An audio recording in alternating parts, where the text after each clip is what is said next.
we're doing with the Trust Center is clearly stating our case that, look, what we're trying to do from a business standpoint is fairly provocative, right? It is, hey, we're going to measure character and we're going to do this in a way that can be used and it's at scale and it's with consent. I mean, these are things that are fairly unique and new. So we're having to spend a lot of time educating people on the business concept. With our Trust Center, it is building that foundation so we don't have to answer questions like, well, how do you keep data private? And how do you keep this secure? And how do you make sure you don't get fraud?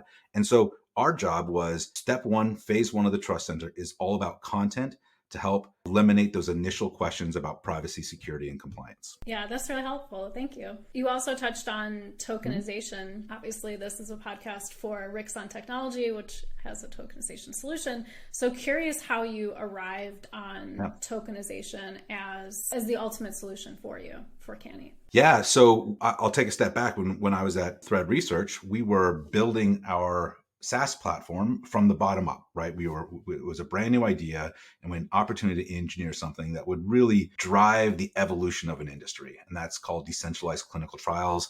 It was the first time people were really thinking about doing clinical trials remotely. And I remember we had a CTO at the time who came in and was like, listen, our background is not necessarily in protecting this data. So you need to listen and think about how we're going to do this.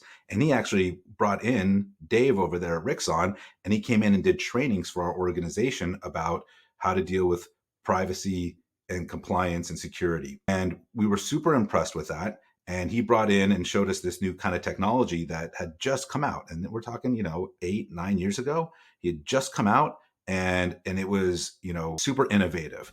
And we had a decision to make. It was going to be complex to integrate, meaning it was different than what we were planning. But the complexity of it actually turned out to be very minimal. And it was something that we are so grateful that we did in hindsight, because we didn't really understand or know what those audits were going to be like that we're going to have to go through. And we didn't really understand and know the importance at that moment. We just listened to our CTO and then to Dave, and it turned out to be one of the best ideas we made in building the foundation of this SaaS platform. Can you speak a little bit more to the audits and the role that tokenization played? Yeah, so we were, as a life sciences organization, one of the things that we had to prove was that we had what's called a validated platform. And so in order for a pharmaceutical company or a medical device or any kind of organization to come and use our technology in their clinical trials, they had to come in and do an audit. And that audit covered everything from privacy, security, compliance, SDLC, you name it. And the whole point of it was to make sure that we had control over our system and that they could trust us to use their system.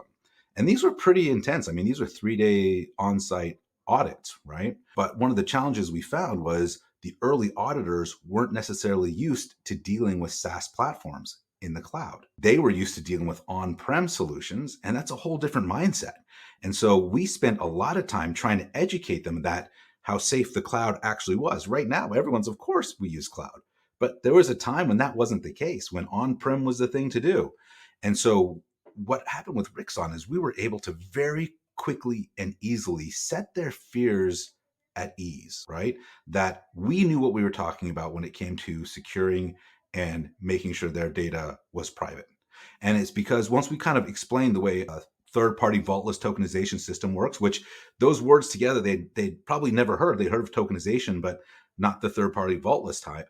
And by the time we were done explaining to them, it was, oh, this is great. I'm going to have to go back and tell my teams about this. And I'm going to have to go educate my organization about this because you guys are thinking about privacy in a way that hasn't really been thought about in the past. And so what happened was that turned a potential weakness, like everyone struggles, I think, with the appropriate level of privacy and security, into a massive strength. It showed that we were forward thinking in a tech that was so solid, that was so innovative, but also great solution and an innovative solution to what everyone was really clamoring for.